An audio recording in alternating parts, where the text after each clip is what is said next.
আচ্ছা, দেখেন গুগল ফর্মসের যেটা করতে হবে, যদি বের করি আগে, এইটা হলো গুগল ফর্মস, বুঝতে পারছেন? তাহলে জব 5 এর এ, বুঝতে পারছেন? এইখানেও যদি দেখি সেকেন্ড শিট, এইখানেও সেম, জব 5 এর এ। আচ্ছা, কাজটা কি? কাজটা হলো এইটুকু একটু লেখা, ঠিক আছে? এইখানেও সেম, এইখানে দেখেন একটু বেশি দিছে, এইখানে 5টা অপশন, এখানে 4টা অপশন।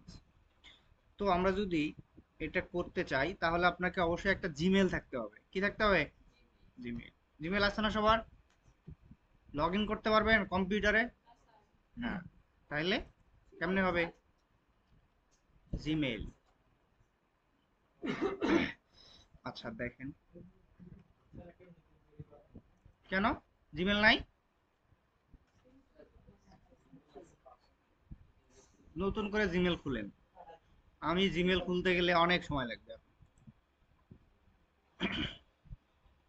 ডামি জিমেল, আচ্ছা দেখেন, যদি এরকম থাকে, এখন আপনি ক্রম ওপেন হইতে পারে, অথবা এটা মাইক্রোসফট ইটস চালু করছি, ক্রম থাকতে পারে। ক্রম যদিও আমার এখানে নাই এখন।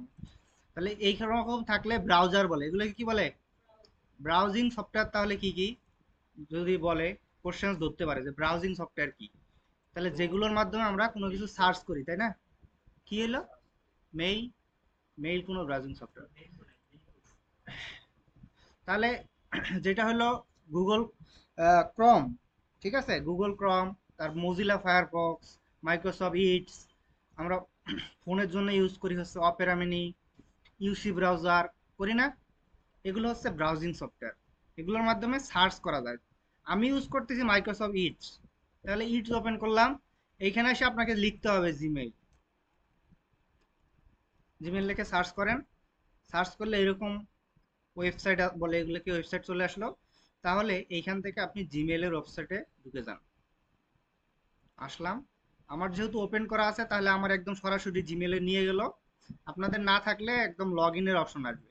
তাহলে যদি কারো জিমেল দেয়া থাকে, আপনি সেই জিমেল থেকেও চাইলে করতে পারেন কাজ, সমস্যা নাই। আপনার জিমেল থেকে যে করতে হবে এমনটা না। তাহলে ওইখানে যদি জিমেল লগ ইন করা থাকে, চেক দিতে হবে এটা যাই। তাহলে অ্যাসেসমেন্টে বসেই আপনাকে আগে এটা চেক দিতে হবে যে জিমেল খোলা আছে না নাই ওই, মানে ল্যাপটপে বা কম্পিউটারে। যদি না থাকে তাহলে যেটা প্রসেস, তাহলে জিমেল লিখে সার্চ করলাম, জিমেলে ঢুকলাম, এরপরে এখানে এসে আমি অ্যানাদার ডিভাইস এটা করলাম, ঠিক আছে? আরেকটা আরেকটা কি করতে চাই, অ্যাকাউন্ট ক্রিয়েট করতে চাচ্ছি। তাহলে এইখানে আইসা আপনি যদি ক্রিয়েট করেন তাহলে নতুন করে এইখান থেকে ক্রিয়েট অ্যাকাউন্ট, আর যদি আপনার জিমেল থাকে তাহলে এইখানে জিমেল দিতে পারেন। এখন জিমেলের অ্যাড্রেস আপনার কি আছে না আছে সেটা আপনাকে জানতে হবে। মনে করেন আমি একটা জিমেল লগ আউট করে দিই।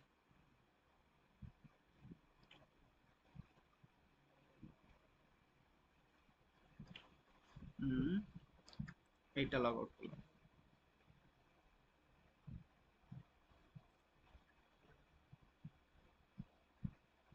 আচ্ছা, এখন যদি আমি এটা ওপেন করতে চাই তাহলে আমাকে এই যে লিখতে হবে অ্যাড্রেসটা, sfk45312@gmail.com, সরি, এটা লিখে ইন্টার দিলাম, অথবা নেক্সট করে দিতে পারেন।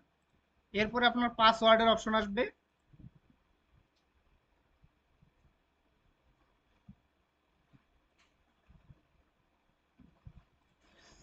এইখানে মেজাজ খারাপ করে দিবে। পাসওয়ার্ড এইখানে দেখবেন যে পাসওয়ার্ডের অপশন আসবে, আমি অ্যানাদার ওয়ে করে দিই। আপনারা নতুন যখন করতে যাবেন ডিরেক্ট এইরকম চলে আসবে। আপনি যখন আগে মেইল অ্যাড্রেসটা দিবেন আপনার, সেটা দিতে হবে, এরপরে এরকমটা আসবে, এখানে আপনার পাসওয়ার্ড দিতে হবে।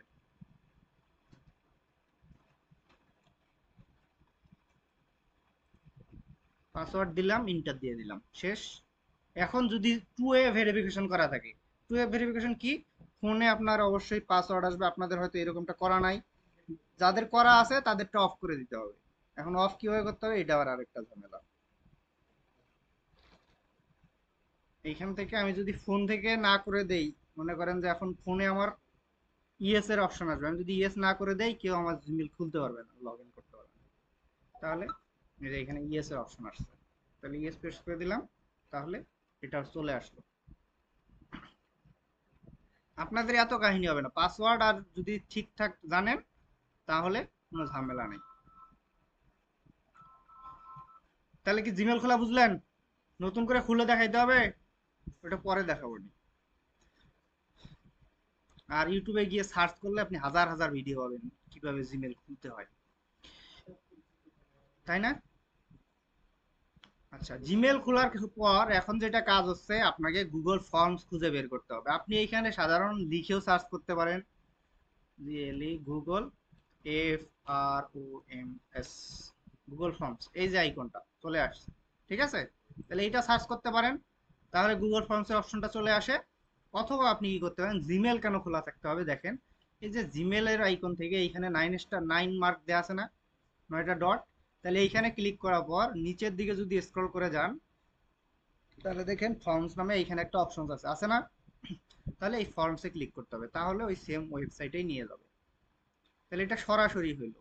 আর গুগল ফর্মস লিখলে এইখান থেকে আপনাকে গুগল ফর্মসে ক্লিক করতে হচ্ছে, এখান থেকে ক্লিক করে এখানে আসতে হচ্ছে, তারপরে গো টু ফর্মস, মানে অনেক কয়টা অপশন, এই জন্য সরাসরি আমরা জিমেল থেকে করলাম। একই অপশনসে আসলো, এখানেও যেটা আসলো এখানেও সেটা আসলো। এখন যেটা কাজ হচ্ছে, আমরা একটা ব্ল্যাঙ্ক ফরম্যাট নিয়ে কাজ করব। ব্ল্যাঙ্ক ফর্মস নিলাম, ব্ল্যাঙ্ক ফর্মস নেওয়ার পর এখন আপনাকে এইখানে কাজগুলো করতে হবে। খুব বেশি কাজ নাই, দেখেন এইখানে শীট কোথায়, এটা, এই যে এইখানে দিছে কি, অ্যাসেসমেন্ট অন কম্পিউটার, তাই না? Computer operation. তাহলে এই জিনিসটাই আপনাকে লিখতে হবে। আমি যদি একটু কপি করতে পারতাম তাহলে সুবিধা হইতো।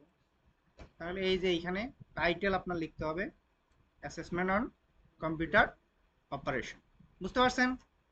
এরপরে দেখেন সাবটাইটেল দিছে, সাবটাইটেলের কোনো কারণ আমাদের এখানে নাই, কোনো অপশন সাবটাইটেলের নাই, তাহলে সাবটাইটেল বাদ।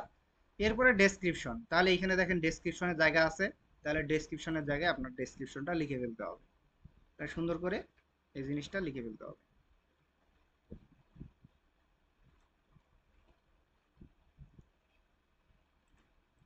তাহলে ডেসক্রিপশনের জায়গায় ডেসক্রিপশন লিখলাম, বুঝতে পারছেন? ভুল হইতে পারে বানান, আপনারা ঠিক করে লিখবেন, কারণ আমি সিলেক্ট করার কারণে এই যে এইখানে সঠিকভাবে আসতেছে না। এখন যেটা কাজ আছে, এইখানে কাজ শেষ, প্রথমের কাজ শেষ, এইটুকুর কাজ শেষ। এখন যেটা আছে ফিল্ডস, এইখানে যেটা হলো প্রথমে নেম লিখতে হবে, নেমের জায়গায় আবার ম্যান্ডেটরি করে দিতে হবে। নেম মানে নেম, আপনার নাম কিন্তু লিখতে হবে না, কি লিখতে হবে? নাম। তাহলে এখানে লেখেন, এই যে শুধু কি করলাম, এই যে এইখানে ক্লিক দিলাম, বুঝতে পারছেন? এখানে শুধু ক্লিক দিলাম, তাহলে নাম লেখার জায়গা চলে আসলো, আমি এখানে নেম লিখে দিলাম, নেম, নেম। এখন এইখানে দেখবেন যে নেম যখন লিখছেন তখন অটোমেটিক্যালি শর্ট অ্যান্সার চলে আসছে, আসছে না?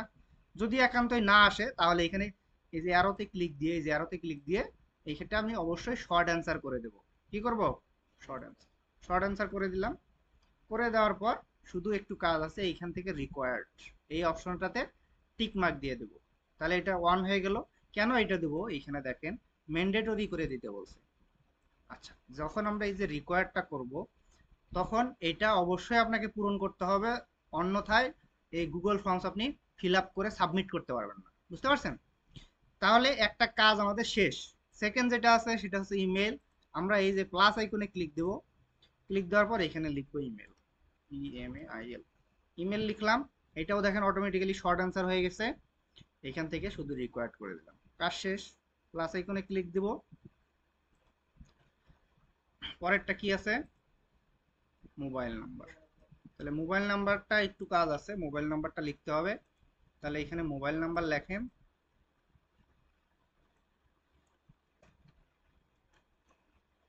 Mobile number. এরপর এইটাও শর্ট অ্যান্সার, শর্ট অ্যান্সার করার পর এটা দেখেন এইখানে একটা অপশন বলছে যে with validation setting for number only. এইটা তো শর্ট অ্যান্সার করলাম, এইখানে তো আপনি টেক্সট লিখতে পারবেন, টেক্সট লেখার অপশন, তাই না? এইটাকে আমার নাম্বারে করে দিতে হবে। তাহলে নাম্বার করব কোথায়, এই যে থ্রি ডটটা আছে এই থ্রি ডটে ক্লিক দিয়ে এইখান থেকে এই যে ভ্যালিডেশন সেটিং, তাহলে এইটাতে যাইতে হবে। এইখানে আসলেই দেখবেন যে এই যে নাম্বার চলে আসছে, তাহলে নাম্বার আপনি নাম্বারই দেন। এইখান থেকে এখানে কিছুই করার দরকার হয় না, এগুলা আপনি এইখান থেকে শুধু রিকোয়ার্ড করে দেন, তাহলে নাম্বার আসলো। অবশ্যই আপনাকে নাম্বার দিতে হবে, রিকোয়ার্ড করে দিলাম, বুঝতে পারছেন? তাহলে এইভাবে নাম্বারের অপশনটা শেষ। পরে কি আছে, পরে আছে অ্যাটাচ ডক, এটা আপনাকে লিখতে হবে। অ্যাটাচ ডক লেখেন, আরেকটা কোশ্চেন অ্যাড করে দেই এটাতে, অ্যাটাচ ডক। ঠিক আছে, এটা করলাম। এইটা যেটা বলছে দেখেন এইখানে পরে বলছে কি, number of attachment two file type PDF, তাহলে দুইটা অ্যাটাচমেন্ট অন্তত করতে হবে এবং ফাইল টাইপ পিডিএফ করে দিতে হবে। তাহলে এইটার যেটা কাজ আছে সেটা হচ্ছে এইখানে ক্লিক দিয়ে আপনাকে এই যে ফাইল আপলোড আছে না, তাহলে ফাইল আপলোড এইটাতে ক্লিক করে দিতে হবে। তাহলে আপলোড ফাইল বা এখানে ক্লিক দিলে এরকমটা চলে আসবে, এখানে কন্টিনিউ করে দেন। কন্টিনিউ করে দেওয়ার পর এইখান থেকে অ্যালাউ অপশনটা ক্লিক করে দিলে দেখবেন যে অপশন আসবে এইখানে বিভিন্ন ধরনের। তাহলে আমাকে কি করে দিতে বলছে, পিডিএফ, তাহলে এইখান থেকে শুধু পিডিএফ এ টিক মার্ক করে দেবো। এরপরে এই যে ম্যাক্সিমাম নাম্বার অফ ফাইল দেওয়া আছে কত, 1, আমাকে দিতে বলছে কত, 2, তাহলে এইখান থেকে ক্লিক দিয়ে 2 যেহেতু নাই আমরা 5 করে দেবো, তাহলে অটোমেটিক 2 হয়ে যাবে, তাই না? দুইটা ফাইল আপলোড নিয়ে নেবে না 5 যদি করে দেই, তাহলে 5 করে দেবো। এরপরে এটা শুধু রিকোয়ার্ড করে দেবো। বুঝতে পারছেন? এখন দেখেন এই 4টা অপশনসই আছে। আর সেকেন্ডটা যদি দেখি, এইটাতেও সেম, কিন্তু এটাতে যেটা হয়েছে এটাতে এই যে একটা অপশন খালি অ্যাড করে দিচ্ছে, অর্গানাইজেশন, তাই না? আর এখানে ডেজিগনেশন আলাদা করে লিখছে, তাহলে ইমেল না দিয়ে এখানে ডেজিগনেশন করে দিছে, তাহলে আপনি ইমেলের জায়গায় ডেজিগনেশন করে দিবেন। আর নতুন যেটা অ্যাড করছে সেটা কি, অর্গানাইজেশন, কিন্তু অর্গানাইজেশনটা কি নাই, ম্যান্ডেটরি করা নাই। তার মানে আপনি যখন অর্গানাইজেশনটা লিখবেন তখন কিন্তু এই যে রিকোয়ার্ড অপশনটা অন করে দিতে হবে না, শুধু এতটুকুই পার্থক্য, আর কিন্তু কিছুই পার্থক্য নাই। বুঝতে পারছেন? তাহলে পার্থক্যটা শুধু অর্গানাইজেশনের ক্ষেত্রে এইটাতে রিকোয়ার্ড করে দিতে হবে না, তাহলে এটাতে যদি অর্গানাইজেশন যদি লেখেন তাহলে এটা এইভাবে থাকলেই হবে। বুঝতে পারছেন? তাহলে দুইটা সেম না, আলাদা করে কিছু দেখানোর দরকার আছে? তাহলে এটা, তাহলে এইটা এখন কি করতে হবে, এটা আমাকে পাঠাইতে হবে। এখন দেখেন এটা যদি ঠিকঠাক হয়ে গেল, 4টাই থাকবে। এক্সট্রা যদি থাকে, আপনি যদি এক্সট্রা হয়ে যায় একটা নিলেন, তাহলে এই যে এখান থেকে ডিলেট আছে, ডিলেট করে দেবেন। এক্সট্রা কিছু থাকা যাবে না, 4টা মানে 4টাই। আর এইটাতে 5টা মানে 5টাই। ঠিক আছে, তাহলে এটা হলো। এখন এই যে সেন্ড অপশন থেকে সেন্টে ক্লিক করলাম, সেন্ড থেকে এই যে এইখানে হলো লিঙ্কের অপশন, বুঝতে পারছেন? তাহলে এই মাঝেরটাই ক্লিক করে দিলাম, এই যে লিঙ্ক চলে আসলো। আপনি যদি এই লিঙ্কটাও দেন তাহলে হবে, অথবা শর্ট অ্যান্ড ইউআরএল এটাও করে দিতে পারেন। তাহলে এটা ক্লিক করে দিলাম, লিঙ্কটা ছোট হয়ে গেল, এতটুকুই কাজ। এটা কপি করলাম, কপি করে এখন উনি চাইতে পারে যে আমাকে জিমেলে দাও অথবা কি হোয়াটসঅ্যাপে দাও, যে কোনো এক জায়গায় দিতে বলতে পারে। তাহলে যদি জিমেলে দিতে বলে তাহলে আমি জিমেলে যাব, কম্পোজ অপশনে ক্লিক করলাম, এইখানে তাকে পাঠানো জিমেল দিতে হবে। আমি মনে করেন একটা জিমেল দিলাম, আপনাদের এইটাই দিলাম মনে করেন। তাহলে জিমেল অ্যাড্রেসটা এখানে লিখতে হবে, সে যেটা বোর্ডে লিখে দিতে পারে যে এইটা জিমেলে পাঠান। তাহলে জিমেল অ্যাড্রেসটা দিলেন, একটা সাবজেক্ট লিখতে পারেন, সাবজেক্টে আমি দেই গুগল ফর্মস। অবশ্য এটা দিলে গুগল ফর্মসে লিখে দেন, সমস্যা নেই। এরপরে ব্র্যাকেট দিয়ে আপনি আপনার নাম লিখে দেন, আমি এতটুকু লিখে দিলাম, যাতে সে বুঝতে পারে যে আপনি পাঠাইছেন। ঠিক আছে, সাবজেক্টটা অবশ্যই এই কাজটা করবেন। এরপরে এইখানে ক্লিক দিয়ে, আপনাদের এখানে তো এরকম পিকচার থাকবে না, ওইটা তো আলাদা জিনিস। এখানে ক্লিক দিয়ে আপনি কন্ট্রোল ভি করে দিলাম, অথবা রাইট ক্লিক করে তো পেস্ট করলেও লিঙ্কটা পেস্ট হবে না। এখন এই জিনিসটা তাকে আমি সেন্ড করে দেবো, এতটুকু কাজ। অথবা আমি হোয়াটসঅ্যাপে যাব, হোয়াটসঅ্যাপে গিয়ে মনে করেন তাকে আমার নাম্বার দিতে বললো, আমি মনে করেন আপনাদের গ্রুপেই দিলাম, সে নাম্বার দিবে, অবশ্যই নাম্বারটা সেভ করে ফেললেন। ঠিক আছে না, সেভ করে এখানে দিয়ে দিলাম, তাহলে হোয়াটসঅ্যাপটা এই যে চলে গেছে গুগল ফর্মস। তাহলে এটা যদি করে দেন তাহলে এটাতে পাস। আচ্ছা, যেটা গুরুত্বপূর্ণ কথা, এতদিন জানছেন কিনা জানি না, জব কিন্তু সবগুলোতেই পাস করতে হবে, সবগুলোতেই। আপনি যদি কোনোটায় ফেল করেন তাহলে কিন্তু পরবর্তীতে যে আবার ফেলের সেই যেটাতে ফেল করবেন সেটা কিন্তু আবার দিতে হবে। বুঝতে পারছেন? তাহলে অল জব, যতগুলো জব আছে, 6টা জব, 6টা বলতে এই যে এ বি মিলে 6টা, এমনিতে 5টা, আর এ 5 এর বি মিলে 6টা যদি ধরি, 6টা জবেতে আপনাকে পাস করতে হবে।